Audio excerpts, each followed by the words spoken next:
Thanks for taking a moment to watch this Marketing Minute.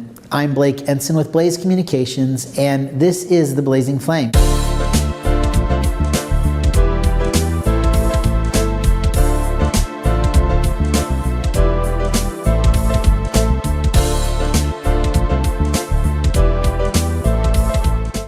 Tell me about your 3 stations here. So we have 3 different radio stations. One is our flagship station, the 107.1. It's an FM station. Plays regional Mexican music. Regional Mexican music is the most popular music format in the United States for people of Hispanic descent. So places like California, New York, LA, some of the largest cities in the country have large Mexican populations, only because Mexico is our neighbor, and the majority of the travelers from Mexico in the United States listen to that format. So that's our flagship station. We also have a classic regional Mexican station called La Pantera, launched roughly 4 months ago on leap year, so Panther leap.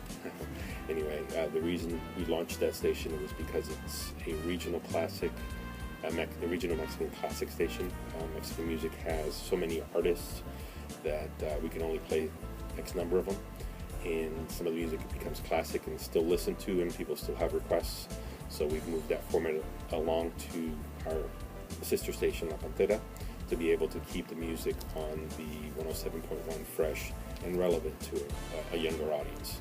So now we have appeal between a younger audience and an older audience on 2 separate stations. We also have Éxitos 1590 AM, which is a Latin pop station. So roughly 16 to 20% of the population is from some sort of South American, Caribbean, Hispanic descent, and they're more apt to listen to reggaeton, which is a format that's similar to reggae but infused with Spanish and Caribbean music. They also play merengue, salsa, a mix of that, and play a mix of Latin pop music from artists like Pitbull, Jennifer Lopez, people that have a bilingual flair. I mean, it appeals to a slightly younger, probably more of the young 20-something-year-old crowd that's out in the clubs, that's up and coming, and they're bringing that type of format to those people that want to listen to that format. And those are 2 formats that reach 2 different audiences. So one reaches, a kind of an American first-generation Hispanic audience. The other one reaches a regional Mexican audience, and those 2 audiences never really connect. So it's like listening to country music on one station and rap music on another station. You find very rarely that people cross stations. So it gives us an opportunity to reach a broader Hispanic community versus just reaching the largest segment of the community. We reach all segments with all of our stations. What tends to prevent kind of non-Hispanic business owners from marketing to Hispanics? The biggest challenge that people have with using a medium like radio is understanding what it actually can do. And so it's an investment in frequency, it's an investment of capital, and what a lot of media buyers and what a lot of different independent businesses try to do is they try to advertise in several different radio stations to get the same results that they can with loyal listenership.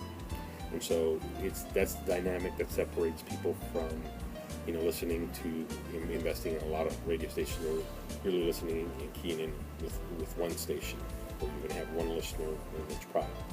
And that's how we're able to separate ourselves from the general market. And it's a really totally a different conversation. It's not the same conversation you're going to have with other radio stations in the market. Well, like with the commercial design and what we do in that regard, what we try to do is, get the copy points from the consumer, and we help them through the process. We help translate the copy over from English to Spanish in a way that the person can relate to exactly what they're saying.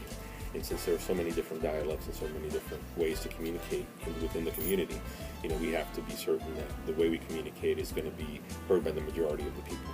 So the majority of people get the idea of what's actually taking place with the message.